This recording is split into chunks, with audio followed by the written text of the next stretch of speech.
Kembali dengan Radio Taiwan Internasional Siaran Bahasa Indonesia bersama saya. Que sigo escuchando cuando puedo y que me gusta mucho.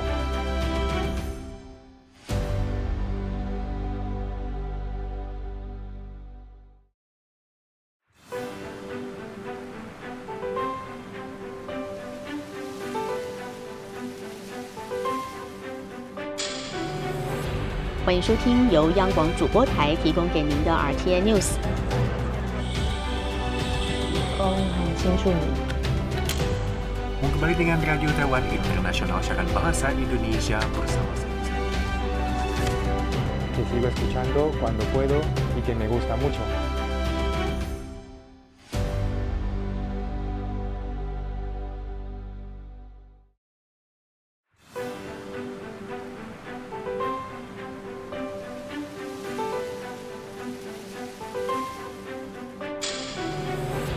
欢迎收听由央广主播台提供给您的 RTI News。很清楚你。Kembali dengan Radio Taiwan Internasional Siaran Bahasa Indonesia bersama saya. Que sigo escuchando cuando puedo y que me gusta mucho.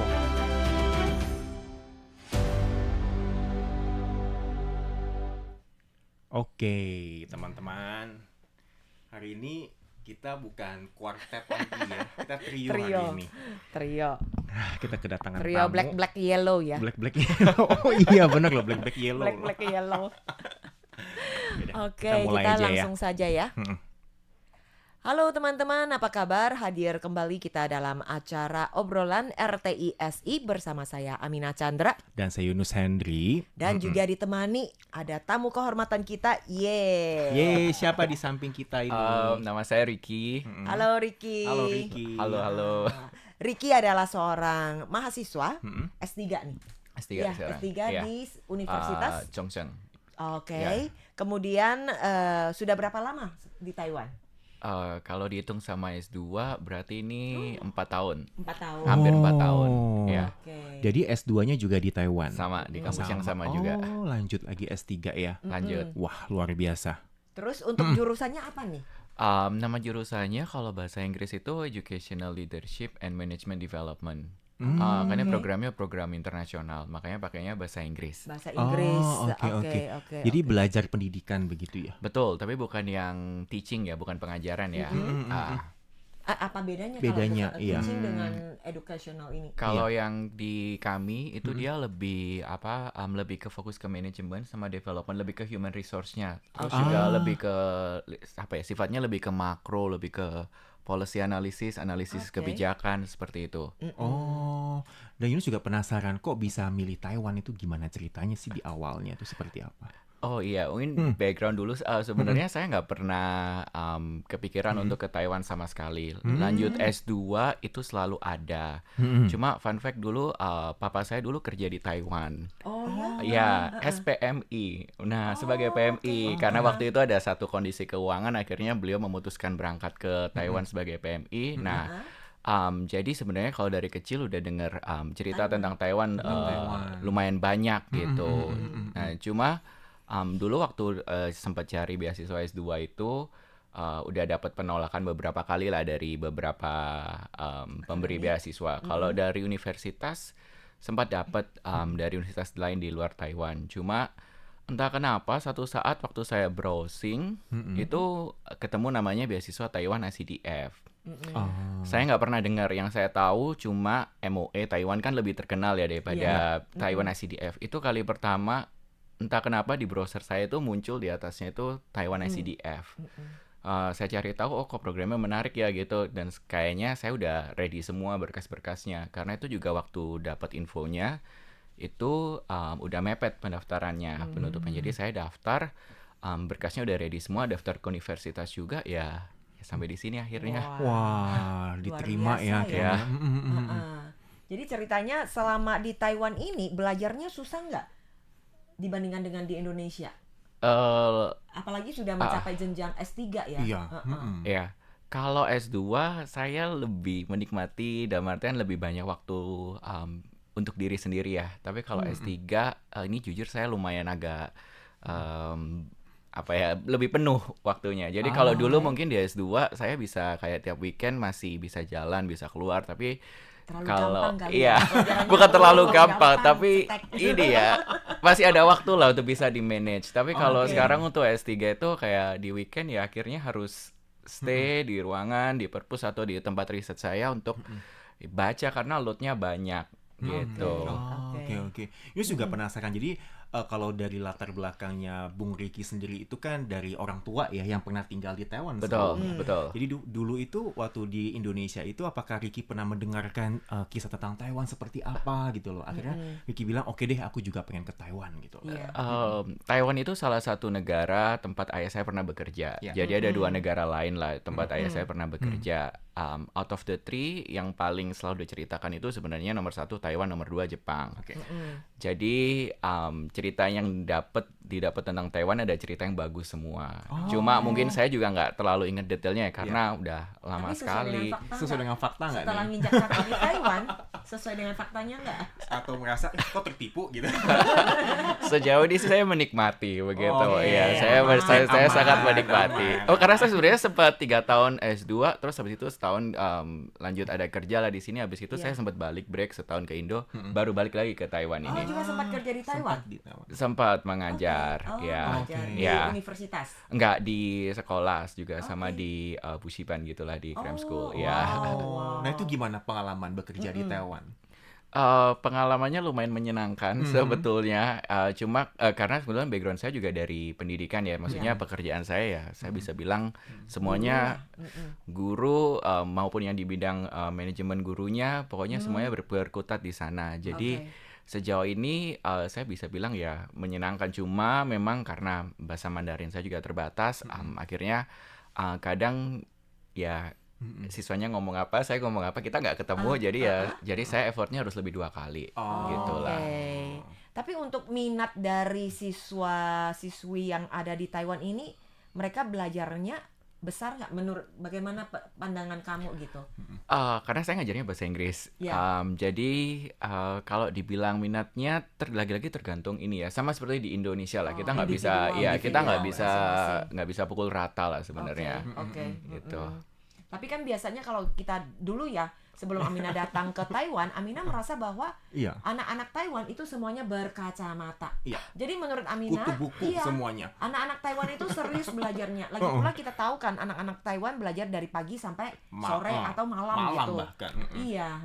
Kalau ini sih saya bisa menegasi pernyataannya berdasarkan pengalaman ya.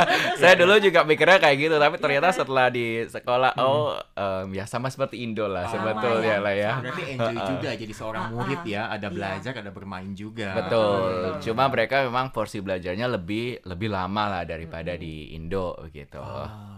Oke. Jadi juga kalau nggak salah Ricky juga ada kesibukan lain sebagai seorang mahasiswa. Ada. Jadi sekarang saya juga masih kalau di kampus masih part time juga ngajar di sekolah di CI juga. Terus juga teaching assistant sekaligus research assistant dosen saya. Sama yang ketiga di luar kampus ada namanya PKBM. Jadi secara singkat aja PKBM ini adalah program untuk kejar paket B, paket C bagi pekerja migran Indonesia di Taiwan. Gitu. Jadi khusus untuk pekerja migran Indonesia, kalau misalnya ada penduduk imigran baru orang Indonesia, kalau mereka mau ikutan dalam acara kegiatan belajar ini juga bisa. Sebenarnya kita fokusnya untuk pekerja migran, karena kalau untuk imigran baru kan mereka harusnya sekolah di sini.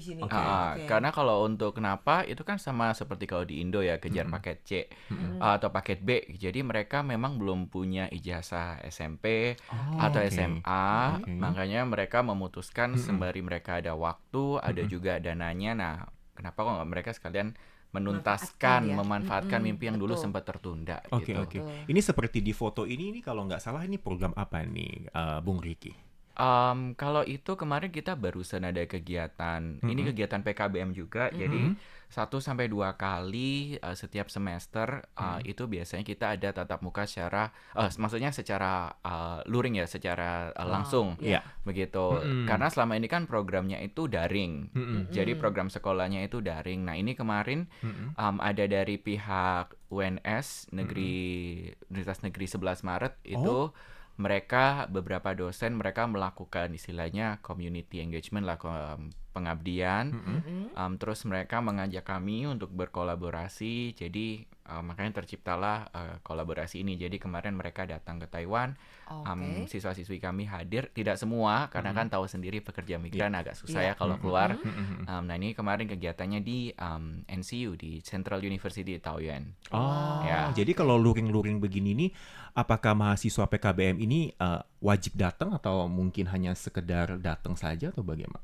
Oke, kalau di kami kita sebutnya siswa karena mereka masih levelnya SMP SMA, SMP SMA ya. Jadi nggak wajib datang, tapi kita sangat menyarankan karena kan kami juga paham bahwa kesibukan mereka berbeda dengan orang kebanyakan. Makanya itu pun juga programnya kenapa dibuat program daring dan juga sistem belajarnya itu dari jam 9 sampai 11 malam. Karena harapannya mereka bisa ikut karena kan mereka baru selesai kerja itu ya jam 8, jam 9 atau bahkan juga sambil kelas masih juga sambil ngerawat pasiennya mereka atau kerja di pabrik gitu. Selama ini Ricky sendiri juga ikut mengajar, memberikan pelajaran buat murid-muridnya? Saya sebenarnya pertama kali bergabung ke PKBM sebagai tutor. Jadi beberapa tahun lalu lah itu menjadi tutor. Lalu baru sekitar mendekati akhir tahun lalu, saya diminta untuk menjadi ketua bidang akademiknya. Kalau digampangnya kalau di sekolah mungkin miripnya sistemnya seperti wakil kepala sekolah bidang kurikulum begitulah dan kesiswaan. Sederhananya begitu ya.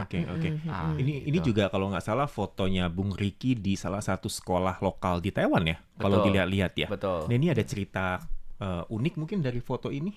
Oh, ada. Kalau ini saya lumayan ingat. Jadi ini kebetulan saya waktu itu sempat ini summer camp 1 minggu kayaknya ya di salah satu tempat ini kayaknya di Tainan ya. Di Tainan. SD-nya lumayan dibilang terpencil enggak juga tapi jauh dari mana-mana begitu dan memang kebanyakan anak-anak di sana berdasarkan guru lokal yang ada di sana mereka bilang mereka dari keluarga yang cukup tidak harmonis. Tidak harmonis ya, termasuk salah satunya anak yang di foto ini begitu. Saya ingat sekali waktu saya pertama kali datang, karena kan acaranya cuma 1 minggu, hampir ke 2 minggu lah, 1 minggu lebih sedikit mungkin ya. Itu ya mereka lumayan nggak antusias begitu ya, tapi khususnya anak ini gitu.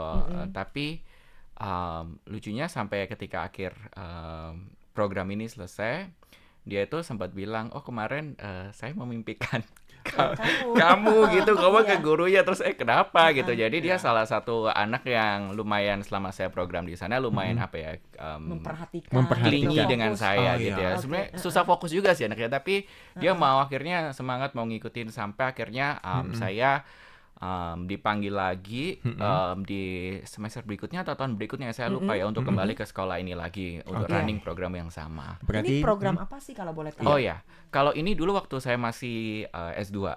Jadi S2 itu kan sekarang Taiwan itu punya namanya program untuk macam-macam ya untuk guru bahasa asing. Ya saya ikut itu namanya ELTA. Jadi ELTA itu singkatannya English Language Teaching Assistant. Karena waktu itu saya ikut batch yang pertama, walaupun namanya adalah teaching assistant, seharusnya kita cuma assisting di kelas ada guru yang lain, tapi bisa dibilang batch yang pertama, batch saya itu yang kita ya sebagai gurunya, jadi guru 100% begitulah. Jadi itu, nah itu ada program per semester, jadi biasanya kita ditempatin 1 semester sampai 1 tahun, mengajar biasa ada jadwalnya di sekolah. Ada juga program short term yang seperti winter break atau summer vacation. Nah, ini yang program summer vacation. Jadi belajar Inggris ya ini. Betul. Belajar bahasa Inggris. Jadi ini juga menjadi bukti keberhasilan dari seorang Bung Ricky ya. Jadi mendidik anak yang akhirnya kelingi juga, nempel terus dengan Bung Ricky seperti itu. Ada rasa bangga nggak sih Bung Ricky? Wah, lumayan sih ya. Ya saya lumayan senang juga karena juga selain siswa ini ada beberapa siswa itu orang tuanya itu orang Indonesia. Oh ya? Cuma 1-2 hal orang tuanya berpisah, 1-2 hal mereka sekarang tinggal sama neneknya aja. Jadi kalau sekolah ini kebetulan lumayan banyak hal yang saya ingat gitu ya karena banyak sekali ini cerita-cerita cerita tersendirinya ya? tersendirinya. Oke. Wah, jadi pengalaman Ricky dalam mengajar itu sangat beragam ya, mulai dari ngajar anak-anak sampai orang dewasa. Ada nggak sih suka duka gitu menghadapi siswa-siswa? Kalau untuk selama saya di Taiwan ya, sebenarnya salah satu duka saya merasa bahwa sebenarnya saya lebih bisa nih, maksudnya untuk menjelaskan. Cuma karena keterbatasan Mandarin juga kadang sekolah itu tidak memperbolehkan kita untuk menggunakan Mandarin sama sekali. Ya. Walaupun untuk kata-kata sederhana saya harusnya bisa translate itulah, tapi Iya. kita tidak diperbolehkan, tidak diizinkan dengan tujuannya ya supaya mereka terbiasa lah berbicara bahasa Inggris. Jadi tapi itu menurut saya juga jadi satu duka buat saya karena saya dulu juga belajar tentang pengajaran ya. Harusnya nggak apa-apa nih bahasa pertama, bahasa ibu itu dipakai untuk membantu. Ya, tapi itulah kalau untuk orang dewasa khususnya untuk yang PKBM mungkin ya, karena sekarang saya berkecimpung di sana. Kadang kadang ada siswa yang kalau untuk sekolah biasa kan kalau ada siswa bermasalah kan kita bisa menanganin ya karena kita dekat secara fisik, secara geografis. Tapi karena ini yang pertama mereka orang dewasa, masalahnya lebih kompleks dan terkadang ada masalah pribadi yang akhirnya mereka nggak bisa lanjut nih akhirnya. Dan jadi terpotong betul, ya. di satu sisi kita ingin membantu, saya pribadi ingin bantu, tapi kita juga paham bahwa tidak semua masalah bisa kita selesaikan gitu sih. Wah, sangat menarik sekali ya. Oke deh teman pendengar, untuk acara di radio kita akhiri dulu dan kita berlanjut dengan live RTI-SI. Dan kita lanjut ya sekarang di Facebook teman-teman. Nah kalau foto ini sepertinya kegiatan ekstra Ricky di luar kegiatan sepertinya. Ini kegiatan Ini kayak apa? teater ya? Teater atau apa? Bukan, ini acapella club yang saya ikut. Oh, menyanyi. Ya. Ini dari kampus. Ini grup ini di kampus. Ini waktu zaman saya dulu S2 waktu masih punya banyak waktu untuk ikut beginian. wah, Sekarang asik udah banget. gak ikut. Jadi apakah Ini teman-teman orang Indonesia semua Iya, atau campur? Gak, itu orang Taiwan semua. Saya sendiri yang orang asing. Wow. Jadi kalau bisa Yunus terima, sepertinya kalau S3 ini agak padat ya jadwalnya ya. Atau seperti apa? Sebenarnya nggak seperti anak S1 S2 ya yang ada banyak kuliah begitu ya. Karena kita itu lebih diminta untuk independen, untuk baca, untuk melakukan riset. Tapi kita paham bahwa kalau kita santai-santai nggak ambil waktu, kita akan tertunda dan saya sendiri nggak mau lulus terlalu lama. Jadi kalau bisa cepat ya cepat aja gitu sih. Oke. Berat nggak sih kalau untuk ambil S3 di Taiwan itu? Mau dicoba boleh. Untuk supaya tahu mungkin pengalaman kita akan berbeda. Sepertinya berat ini. Oke. Kalau ini sepertinya kegiatan olahraga ini ya, Bung Ricky ya. Kalau ini untuk waktu saya dulu S2, saya kan dapat datang ke sini karena beasiswa ICDF yang dari pemerintah Taiwan, Taiwan ICDF. Kalau S3 ini saya di beasiswa kampus sendiri. Nah, ini kalau untuk penerima beasiswa Taiwan ICDF, biasanya pemerintah Taiwan mengadakan kegiatan 1 tahun sekali, yang kita sebutnya Tika Cup. Jadi ini bisa kegiatan olahraga, seni atau apapun. Jadi semua penerima beasiswa Taiwan ICDF dari semua kampus itu akan ketemu dan berlomba lah, ya adalah kegiatannya gitu. Wah, sangat luar biasa ya. Ricky sendiri yang kalau orang kan bilang kutu buku ya harusnya cuma duduk dan baca buku aja. Tapi banyak sekali kegiatan-kegiatan di luar akademi yang juga dilakukan. Bahkan juga menurut Amina ya, teman-teman mahasiswa Indonesia yang ada di Taiwan itu sangat berguna sekali, sangat bermanfaat. Mereka meluangkan waktunya juga mengajak teman-teman Indonesia yang bekerja di sini khususnya untuk ikut belajar. Nah, itu yang Yunus juga apresiasi ya. Nah, kalau dari Bung Ricky sendiri, kalau melihat antusias dari teman-teman kita yang untuk masuk ke PKBM seperti apa? Mereka kebetulan, bukan kebetulan ya, mereka tuh lumayan tinggi antusiasnya. Dan saya sendiri saya nggak bisa membayangkan kalau saya ada di posisi mereka dengan masih bekerja itu menurut saya kan susah sekali begitu ya, karena seringkali pekerjaan mereka tuh misalnya mereka lagi belajar terus harus diinterupsi dengan klien, jadi fokusnya terbagi. Tapi fakta bahwa mereka juga banyak yang sudah berumur, ada yang umur 40, ada juga yang 50 dan masih mau lanjut sekolah untuk entah untuk kejar paket B SMP atau kejar paket J SMA. Itu menurut saya jadi yang membuat saya kagum sih buat mereka. mereka. Ya. Kalau Iya. orang biasanya berpikir bahwa PMI ya sudah, mereka cuma taunya PMI bekerja dan mungkin kita mendengar sesekali berita negatif, tapi saya lumayan banyak mendengar kisah-kisah yang berbeda dan melihat secara langsung begitu. Dan topik penelitian saya S2 dan S3 ini kebetulan juga tentang pekerja migran yang di universitas terbuka. Begitu. Oke, kegiatan mereka sekolah Betul. di Taiwan ya. Betul. Nah, dari Ricky sendiri punya nggak harapan atau rencana di masa depan terkait dengan apa yang kamu lakukan di PKBM saat ini? Kalau saya sih tidak muluk ke lebih banyak orang aja, lebih banyak PMI yang tahu dan dengar hal ini dan mereka bisa memutuskan untuk bisa belajar lagi, begitu. Dan maksudnya saya sudah melihat ya, dalam artian ada yang saya dengar alumni kita yang lulus PKBM lanjut ke UT, selanjut ke UT mereka juga ternyata bisa mendapatkan pekerjaan lain, karena kan kita tahu pekerjaan menjadi pekerja migran itu bukan pekerjaan seterusnya. Jadi mereka juga perlu berpikir apa yang perlu dilakukan setelah masa tinggal mereka di sini selesai. Upgrade Gitu. diri ya. Upgrade diri gitu. Yus juga penasaran nih, kalau Bung Ricky sendiri kan dari S2 ke S3, apakah melihat peluang kerja Taiwan itu cukup besar bagi lulusan S2, S3 Indonesia di Taiwan? Kalau secara umum iya ya, karena kan kita juga mengikutin ya perkembangan kebijakan terbaru pemerintah Taiwan ya. Contoh sederhana saja, kalau zaman dulu sekali kalau bekerja setelah lulus kan nggak boleh kerja part time tuh. Iya. Sekarang kan boleh kan, dan itu legal gitu, nggak sambil mencari pekerjaan yang full time. Jadi menurut saya peluangnya terbuka gitu. Pun juga saya kebetulan ada senior dari kampus, dari kampus saya, orang Indonesia yang juga setelah lulus S3, beliau sekarang mengajar di Futa, di Fujian Furen Taxue ya. Iya, jadi ya beliau ngajar di sana, dan saya tahu ada beberapa anak-anak Indo lain juga berkarir di bidang yang berbeda. Jadi menurut saya peluangnya lumayan terbuka. Cuma memang salah satu poin yang penting yang menurut saya kalau di luar bidang pengajaran ya, itu kayaknya bahasa Mandarin harus mantap. Iya. Iya. Oke, masih ada pertanyaan lain? Mungkin terakhir kali. Iya. Kedepannya Bung Ricky ini mau stay di Taiwan atau Apa stay di di Indonesia? Dan juga mungkin ada pesan-pesan Iya, yang bisa buat disampaikan teman-teman buat kita teman-teman juga. kita. Iya. Kalau saya sih tidak ada nggak ada harus stay di mana ya. Kalau saya ngelihat kalau memang ternyata di mana ada pintu terbuka ya di situ akan saya ketuk. Peluang, di mana ada peluang Gitu ya. Di situ ada Ricky.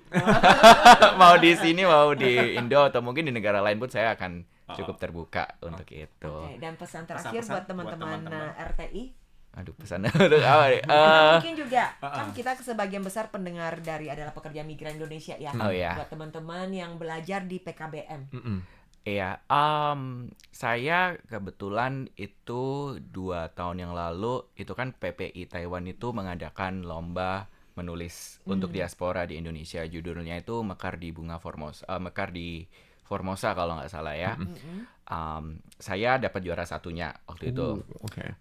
Dan dapat bukunya lah. Jadi PPI Taiwan itu membuat tulisan yang terpilih dari juara 1 sampai yang lainnya itu ada di buku itu. Dan di situ juga saya tulis yang saya rasa saya bisa sampaikan semua. Kan berkaca dari background saya, ayah saya dulu kan pekerja migran begitu ya. Di situ saya tulis di buku itu, saya nggak pernah menyangka bahwa tanah yang dulu tempat ayah saya bekerja sekarang justru tanah menjadi tempat saya belajar begitu. Dan saya juga untuk siswa-siswi PKBM yang kebetulan saya ampuh, saya juga menceritakan background ini. Bahkan kemarin di kampus saya ada sekarang ada anak S1 itu ayahnya lagi bekerja di sini, pekerja migran juga. Jadi saya bilang selalu saya bilang ke siswa dan yang lain, jadi selama saya bilang sih tidak ada yang sia-sia sih dari yang saya panggil mereka Mbak Mas ya, yang Mbak Mas kerjakan di sini. Iya. Pasti ada hasilnya gitu ya, walaupun berat. Saya juga nggak ada di posisi mereka ya, tapi saya ada di posisi anak mereka yang ditinggalkan waktu itu. Jadi jadi ya itu sih harapannya, semoga lebih banyak lagi kalau mestinya untuk pekerja migran yang bisa melanjutkan pendidikan lebih jauh, ataupun juga kalaupun tidak bisa di mereka ya, maka yang mereka lakukan bisa berdampak ke anak-anak mereka. Wow. Gitu. Wah, iya teman-teman, wah ini sangat memberikan motivasi banget ya cerita dari Bung Riki hari ini ya. Betul, betul. Oke, terima kasih Bung Riki atas Terima kasih, kehadirannya dan terima kasih, kesediaannya. terima kasih, terima kasih. Oke, Iya. dan teman pendengar, demikian untuk perjumpaan kita dalam acara obrolan RTISI. Sekali lagi terima kasih kepada Riki Oh, Kurniawan. saya boleh satu kali ini nggak, Bu? Silakan. Oh ya, sekarang PKBM akan buka pendaftaran siswa baru. ayo, Oh, buruan iya, nih, Iya, informasinya. iya, 1 April ya akan dibuka ya. Jadi ini kita lagi prepare. Jadi buat yang lagi mendengarkan dan mau lanjut sekolah SMP, SMA, boleh silakan follow PKBM BPI Taiwan Instagram atau Oke, TikTok dan Facebook. PKBM PPI Taiwan. Betul. Oke, 1 April. Jadi buruan Ya, daftar. betul. Ya. Oke deh kalau begitu. Terima kasih Bung Terima Riki. kasih banyak. Terima kasih. Terima Oke, kasih kita banyak. pamit Sampai dulu. jumpa. Betul. Bye-bye. Bye-bye.